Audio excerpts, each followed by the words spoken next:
அன்பும் கண்மணியும் கோயிலுக்கு வராங்க. வர்றதுக்கு முன்னாடியே அங்க வந்து பரமே வந்து என்ன பண்றாருன்னு பார்த்தீங்கன்னா, சண்டை கோழிக்கு எப்படியாச்சும் ஒரு நல்ல ஃபோட்டோ ஒண்ணு வாங்கி குடுக்கணும் சாமி ஃபோட்டோவா அப்படின்னு சொல்லிட்டு அவர் செலக்ஷன் பண்றாரு. அதுல வந்து கிருஷ்ணரும், அதே நேரத்துல வந்து ராதையும் உள்ள ஒரு அருமையான ஆர்ட் ஃபோட்டோ புடிச்சிருக்கு. அந்த ஃபோட்டோவ குடுத்தா கண்டிப்பா வந்து சண்டை கோழிக்கு பிடிக்கும் அப்படின்னு நினைச்சுட்டு அவர் என்ன பண்றாருன்னு பார்த்தீங்கன்னா, ஒரு 200 அந்த ஃபோட்டோவுக்கு ரேட் சொல்றாங்க. ரூ. 500 எடுத்து குடுக்கும்போது சில்லற இல்ல சார் இதான் ஃபர்ஸ்ட் டே வரேன் அப்படின்னு சொன்னதுனால, அவர் சேஞ்ச் வாங்க போயிறாரு. அந்த ஃபோட்டோவ செலக்ஷன் பண்ணிட்டு, இந்த கேப்ல வந்து அன்பு வந்து என்ன பண்றாருன்னா, அதே மாதிரி வந்து கண்மணிக்கு ஃபோட்டோ நம்ம வந்து சாமி ஃபோட்டோ ஏதாச்சும் வாங்கி குடுக்கணும்னு சொல்லிட்டு பார்க்கும்போது, அதே ஃபோட்டோ வந்து புடிச்சு போயிருது.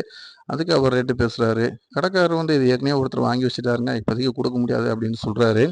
பட் இருந்தாலும் சொல்லிட்டு போனவரு 1/4 மணி நேரம் ஆச்சு. இன்னும் அவரு வரவே இல்லங்க. அதனால நீங்க ஏன் அத வந்து பெரிய விஷயமா நினைக்கிறீங்க? ஸோ இந்தாங்க பணத்த வாங்கிக்கங்க அப்படின்னு சொல்லிட்டு பணத்த குடுத்துட்டு ஃபோட்டோவ வாங்கிறாரு. வாங்குன செகண்டே வந்து பரமே வந்து சில்லற வாங்கிட்டு வந்துறாரு. 2 பேத்துக்குமே அங்க வந்து பெரிய பிரச்சனையா இருக்கு.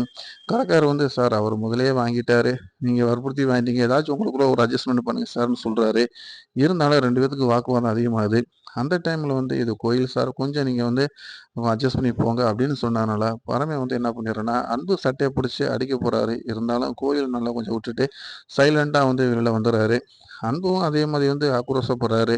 நான் வந்து காசு குடுத்து வாங்குன ஃபோட்டா, நீ எதுக்கு தேவையில்லாம இத வந்து கேட்குற? உரிமை கொண்டாடுற அப்படிங்கிறாரு. ஸோ 2 பேருமே வந்து அவங்களுடைய வந்து பிடிச்ச மனைவி, அதாவது காதலர்களுக்கு குடுக்கணும்னு நெனைக்கிறாங்க.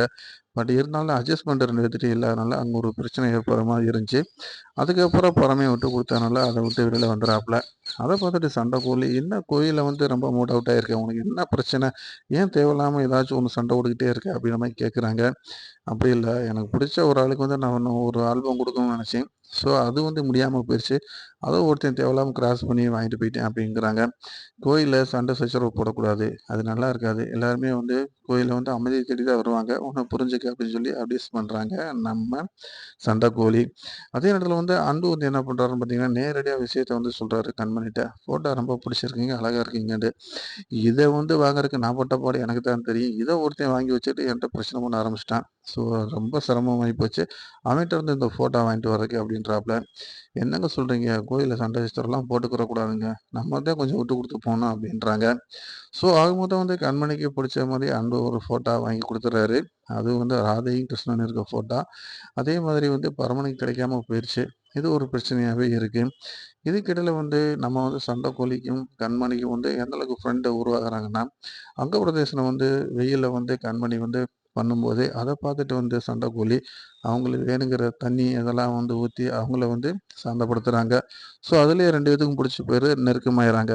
இதுக்கிடையில வந்து சண்டைக்கோழியோட அம்மாவும், நம்ம கண்மணியோட மாமியார் சிவகாமி 2 பேரும் ஃப்ரெண்ட்ஸ் ஆயிர்றாங்க. ஸோ, அடுத்தடுத்து என்ன நடக்குதுன்னு பார்க்கலாம். இதுக்கிடையில அன்புக்கும்